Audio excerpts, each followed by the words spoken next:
हा मिठी नदीचा विषय पुन्हा एकदा सभागृहात आलाय, परंतु तो आलाय त्याचं मी पुन्हा एकदा स्वागत करतो, कारण तेवढा गंभीर असा विषय तो मुंबईच्या दृष्टीने आहे। मुंबई महापालिकेला लुटण्याचं काम जर कोणी केलं असेल तर ते मिठी नदीच्या माध्यमातून तेव्हाच्या तत्कालीन सत्ताधाऱ्यांनी केलं। या सभागृहात मी सांगताना फार गांभीर्यपूर्वक सांगतोय।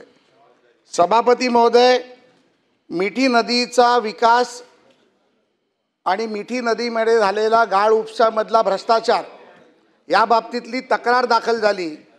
उत्तरामध्ये आपण लिहिलेलं आहे की भ्रष्टाचार झाला, आरोपी अटक झाले, परंतु हा विषय तेवढ्यावर थांबत नाही सभापती महोदय। तर मिठी नदीचा जी चौकशी चालू आहे ही चौकशी फक्त 2 वर्षाची चालू आहे, ज्याच्यामध्ये मी जर चुकत नसेल तर 2022-2023 ची चौकशी चालू आहे। परंतु या सभागृहाला मी विनंती केली होती की या मिठी नदीची चौकशी 2012 पासून 2022 पर्यंत किंवा 24 करावी, जेणेकरून सभापती महोदय या मिठी नदीच्या भ्रष्टाचारामध्ये 2 वर्षामध्ये फक्त 68 कोटीचा भ्रष्टाचार झाला अशा प्रकारचा गुन्हा नोंदवला गेल्यानंतर यामध्ये माननीय पोलीस आयुक्तांना आणि ईडी संचालकांना मी 503 पानाचे कागदपत्र आणि पेन ड्राईव्ह दिले, ज्यामध्ये जवळजवळ हा जो भ्रष्टाचार आहे हा 1000 ते 1200 कोटीच्या वरचा भ्रष्टाचार आहे। याबाबतचे देखील कागदपत्र सभापती महोदय मी या पोलीस अधिकाऱ्यांना दिले। सभापती महोदय, ह्या संपूर्ण मिठी नदीच्या भ्रष्टाचारामध्ये आपल्याला मी प्रश्नावर येतो परब साहेब, घाई नाही आपल्याला त्याच्यामध्ये। सभापती महोदय, मिठी नदीला प्रत्येक वर्षी आम्ही कंत्राट काढतो 250 ते 300 कोटी रुपयाचं, आणि ज्यामध्ये आम्ही गाळ काढलेला दाखवतो 2 लाख मेट्रिक टनचा, 2.25 लाख मेट्रिक टनचा, आणि त्यामध्ये ॲक्च्युली गाळ काढला जातो 1 लाख मेट्रिक टनहून कमी, हे तुम्ही उत्तरात दिलेलं आहे। सभापती महोदय, आतापर्यंत जर 10 वर्षामध्ये जर 2 लाख मेट्रिक टन जर गाळ काढला असेल तर तो जवळजवळ 20 लाख मेट्रिक टन गाळ होतो। मला वाटतं की आपण एक नवीन मुंबई उभी करू शकलो असतो, एवढा गाळ काढला हे यामध्ये दाखवलं गेलं आहे। आणि मग यामधले कॉन्ट्रॅक्टर कोण आहेत तर केतन कदम नावाचा कॅटरिंग करणारा माणूस कॉन्ट्रॅक्टर आहे, कोणतरी जोशी नावाचा माणूस डेकोरेटरचं काम करतो तो कॉन्ट्रॅक्टर आहे, आणि यांच्या सगळ्यांचे लागेबंदे हे कोविडच्या खिचडी घोटाळ्यात होते, यांचे लागेबंदे बॅग घोटाळ्यात होते, यांचे लागेबंदे कोविडच्या औषध घोटाळ्यात होते, आणि मग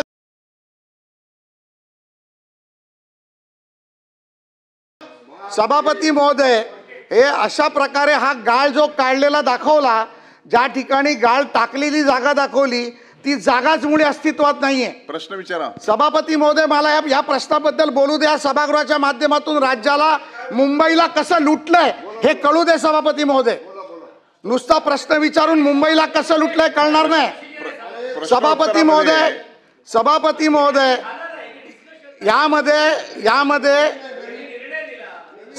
महोदय, यामध्ये जे ट्रक दाखवले गेले, ट्रकचे नंबर दिले गेले, त्याला GPS ट्रॅकिंग नव्हतं, ते ट्रकचे नंबर ट्रकचे नव्हते तर ते मोटरसायकल रिक्षाचे नंबर होते। सभापती महोदय, यामध्ये उंदीर मारलेले दाखवले, उंदीर कुठे गेले माहीत नाही, त्यामुळे नुसता चिखल खाल्ला नाही तर भ्रष्टाचार करणाऱ्यांनी उंदीर देखील खाल्लेले आहेत सभापती महोदय। त्यामुळे यांच्या पोटामध्ये उंदीर चिखल काय काय गेलंय याची देखील चौकशी झाली पाहिजे। सभापती महोदय, परवाच्या दिवशी सन्माननीय कोर्टाने अँटिसिपेटरी बेल रिजेक्ट केला, ह्या शब्दावर केला अँटिसिपेटरी बेल रिजेक्ट, हे प्रकरण अतिशय गंभीर आहे। सभापती महोदय, यामध्ये मला या सगळ्या गोष्टीचा सारासार आपण प्रश्न विचारल्यानंतर माननीय मंत्री महोदयांना एकच विचारायचं आहे। यामध्ये 164 ची देखील एका व्यक्तीने स्टेटमेंट दिलेली आहे, ज्याला आपण अप्रूव्हल म्हणतो, त्यांनी ती स्टेटमेंट दिली आहे। यामध्ये अनेक काही नावं आहेत, एक फिल्मस्टारचं नाव आलं आहे, फिल्मस्टारच्या भावाचं नाव आलं आहे, काय दिनो मोरिया आणि कोणतरी मोरिया, ज्याची पिक्चर आम्ही कधी पाहिले नाहीत, त्याच्या मागे कोण आहेत इथपर्यंत सरकार पोचणार आहे का? यामध्ये ज्या पद्धतीमध्ये शासनाला जो अहवाल दिला गेला आहे त्या अहवालाची DCPच्या माध्यमातून चौकशी SITची चालू आहे, त्या चौकशीबद्दल आणि पुढे काय झालं याबद्दल तुम्ही सभागृहाला अवगत करणार का? माननीय मंत्री महोदय। सभापती महोदय, सन्माननीय सदस्य प्रसाद लाड साहेबांनी मिठी नदीच्या संदर्भामधला या ठिकाणी प्रश्न उपस्थित केला आहे आणि मिठी नदीच्या संदर्भामध्ये जो प्रश्न उपस्थित केला आहे त्याच्यामध्ये मला असं वाटतं की 293 मध्ये देखील आपण उत्तर दिलं होतं, लक्षवेधीला देखील उत्तर दिलं होतं.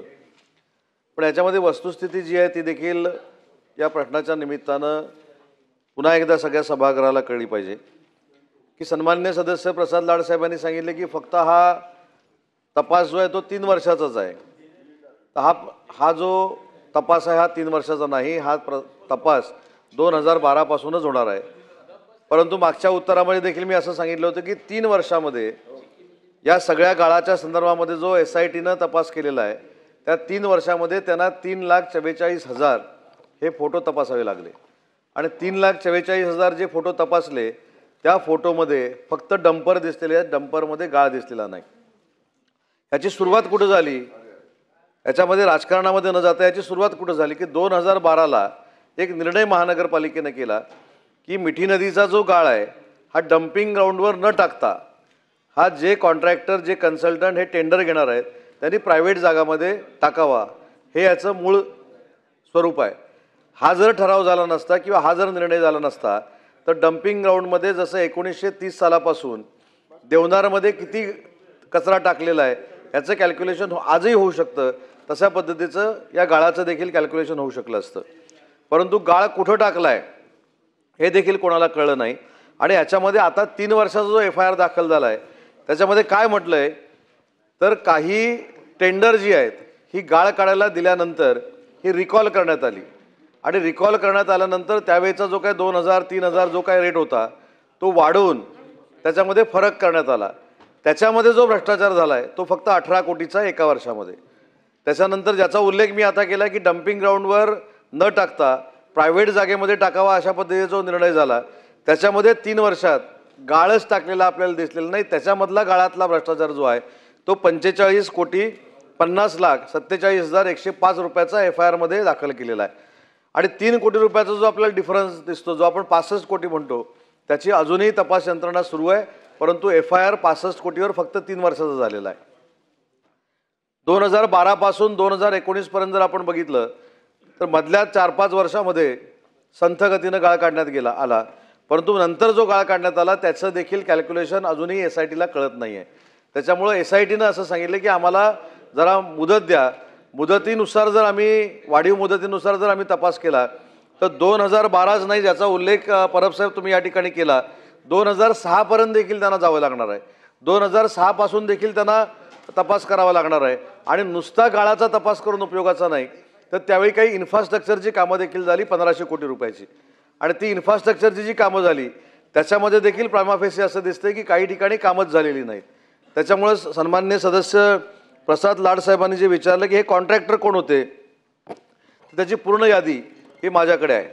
2016 पासून आतापर्यंतचे सगळे जवळजवळ 51 कॉन्ट्रॅक्टर आहेत 2023 पर्यंत. आणि जर तुम्ही कॉन्ट्रॅक्टरच्या पुढे बघितलं लिहिलेलं तर नदीचा गाळ काढणे, नदीचा गाळ काढणे, नदीचा गाळ काढणे, म्हणजे असे कॉन्ट्रॅक्टर जर पुन्हा दिले तर पुढची 25 वर्ष देखील पुढच्या कॉलममध्ये हेच येणार आहे की नदीचा गाळ काढणे. तर नदीचा गाळ काढला हा किती काढला आहे ह्याला कुठेही कॅल्क्युलेशन SITला सापडलेलं नाही आणि म्हणूनच फार मोठी संभ्रमावस्था निर्माण झालेली आहे.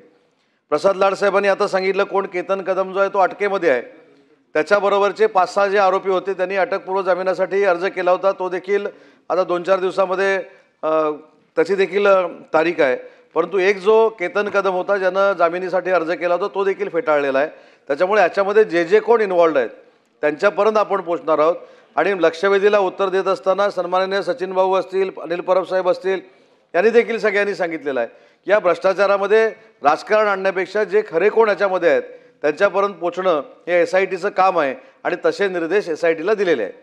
अनिल परब साहेब. माननीय मंत्री महोदयांनी उत्तर अतिशय सविस्तर दिलं आहे आणि त्यांनी सांगितलं की कुठलंही राजकारण न आणता याची चौकशी झाली पाहिजे आणि अतिशय बरोबर आहे त्यांचं की कुठलंही राजकारण न होता ह्याची चौकशी झाली पाहिजे. मिठी नदीचा प्रश्न सुरू कुठे झाला, ज्यावेळेला 2005ला अतिवृष्टी झाली मुंबईत. मिठी नदी हा नाला आहे तसा बघायला गेलं तर, पण 2005ला ज्यावेळेला अतिवृष्टी झाली आणि पूर्ण मुंबई शहरामध्ये ज्यावेळेला पाणी भरलं गेलं त्यावेळेला 2005 पासून मिठी नदीचं रुंदीकरण, मिठी नदीचं खोलीकरण या गोष्टी सुरू झाल्या आणि तेव्हापासून हे काम सुरू झालं. मिठी नदीचा गाळ कुठे गेला हे तर शोधायला पाहिजेच. कोणाकोणाच्या घशात गेला हे पण शोधायला पाहिजे. कोण कोण कॉन्ट्रॅक्टर होते हे पण शोधायला पाहिजे. कोण कोण स्टँडिंग कमिटीमध्ये होते ते पण शोधायला पाहिजे. स्टँडिंग कमिटीचा रेशो काय होता ते पण शोधायला पाहिजे. हे सगळं शोधायला पाहिजे. SIT जी केली आहे आपण, मी साधा प्रश्न आहे की आपण आता 3 वर्षाचं करताय.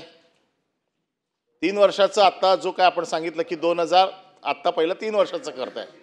हां, म्हणजे ठीक आहे. म्हणजे त्यावेळेला काय राजकीय आरोप करायची काय गरजच नाही, कारण त्या कालामध्ये प्रशासकच होता, म्हणजे प्रशासक होता. आता राहिला प्रश्न 2022 पासून ते 2005 पर्यंत याची चौकशी होणं गरजेचं आहे.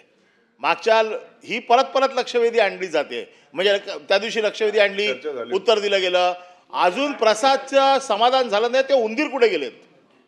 ते उंदीर जोपर्यंत सापडत नाहीत तोपर्यंत ही चौकशी चालली पाहिजे.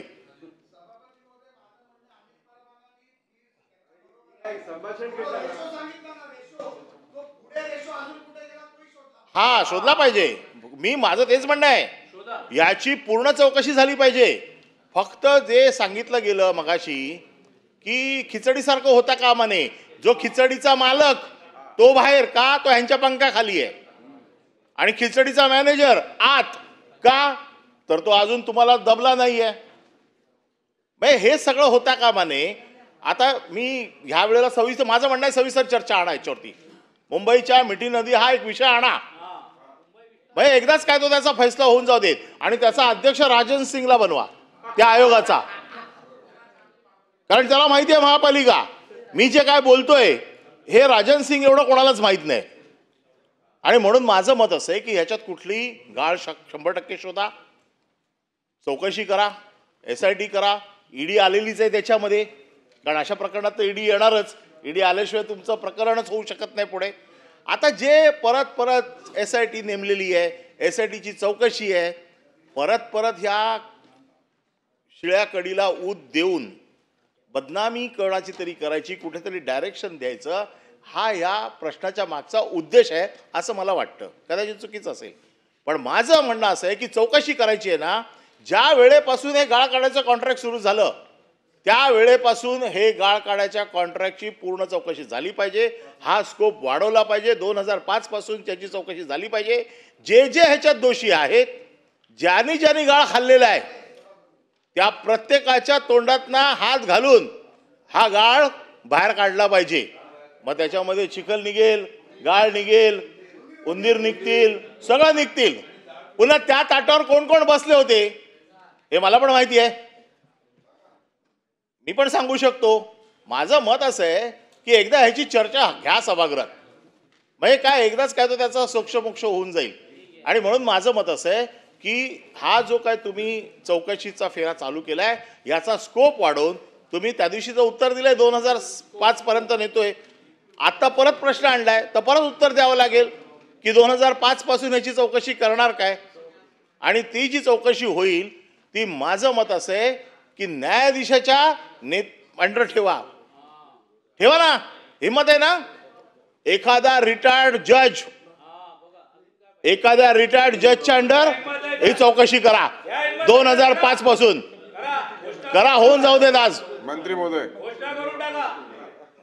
सभापती महोदय, साधा सन्माननीय सदस्य अनिल परब साहेबांनी जे मुद्दे मांडले त्याच्यामध्ये 2005 2006 पासून त्यांचं कार्यक्षेत्र वाढू 2006 पासून आपण त्यांना चौकशी करायला देऊ. पण सन्माननीय सदस्य अनिल परब साहेबांबद्दल मी राजकीय सांगत नाही. परब साहेब मी हे राजकीय बोलत नाही. अनिल परब साहेबांबद्दल मला नितांत आदर आहे. अनिल परब साहेबांना काही मंडळींच्या अंगावर आल्यानंतर कसं रोखायचं हे अतिशय चांगलं माहिती आहे. माझ्यापेक्षा देखील ते सिनियर असल्यामुळं त्यांना देखील माहिती आहे. सचिन भाऊ तुम्हाला देखील माहिती आहे, मिलिंदजी तुम्हाला देखील माहिती आहे की मिठी नदीमध्ये नक्की काय म्हणजे मी सांगितलं त्यांना देखील माहिती आहे. पण मी कौतुक एवढ्यासाठीच करतो, मी या विधान परिषदेमधनं अनिल परब साहेबांचं कौतुक एवढ्यासाठीच करतो की एखाद्या व्यक्तीला किंवा एखाद्या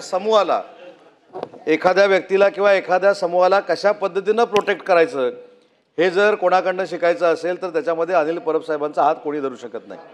त्याच्यामुळे 2006 पासून आपण अनिल परब साहेब चौकशी करूच, त्याच्याबद्दल काही प्रश्न नाही.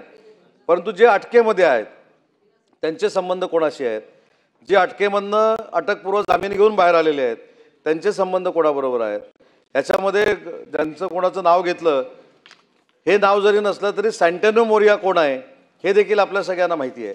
त्याच्यामुळे माझं मत की 2006 पासून याची चौकशी झाली पाहिजे. हे परब साहेबांनी सांगितलेलं आहे, ते आपण चौकशी करूच.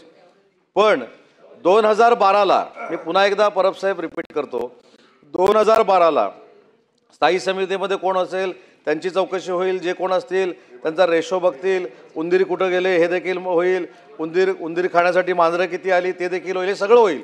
पण सगळ्यात मुद्दा कुठं आहे की 2012ला डम्पिंग ग्राउंडचा नियम बदलून हे ज्यावेळी प्रायव्हेट कन्सल्टंटला प्रायव्हेट जागेमध्ये गाळ टाकण्याचा जो निर्णय झाला त्याच्यामुळं पुढे हे सगळं घडलेलं आहे.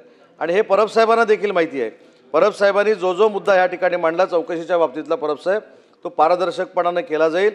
परंतु एक महत्त्वाची गोष्ट जी सगळ्या सदस्यांनी समजून घेतली पाहिजे की एखादी गोष्ट, म्हणजे मी तिसऱ्यांदा याचं उत्तर देतोय, नाही भाई ऐका ना, तिसऱ्यांदा मी उत्तर देतोय, पण तिन्ही वेळेला कशा पद्धतीनं संरक्षण काही मंडळींचं करायचं आणि ते कशा वकिली भाषेमध्ये करायचं किंवा कायदेशीर भाषेमध्ये करायचं हे परब साहेबांकडनं शिकलं पाहिजे. त्यांना देखील माहिती आहे की मिठी नदीमध्ये नक्की काय आहे आणि त्यांनी त्याचा एक उल्लेख केला परब साहेब, त्याच्याशी मी पूर्ण सहमत आहे की मिठी नदी नदी हे नंतर झालं, पण मिठी हा नाला होता आणि त्याचं वायडनिंग करत करत करत करत ती मिठी नदी झाली. आणि आज त्याच्यामध्ये जे काय घडलं त्याची SIT चौकशी सुरू आहे. सध्या तरी 3 वर्षामध्ये 19, 20 आणि 21ला 65 कोटी रुपयाचा भ्रष्टाचार त्याच्यामध्ये झालेला आहे, हे सिद्ध झालं आहे. काही लोकांना अटक केलेली आहे, काही लोकांवर कारवाई होते, परंतु हा स्कोप वाढवून 2006 पासून केला जाईल. प्रवीण दरेकर. महोदय, अनिलजी माझं होतं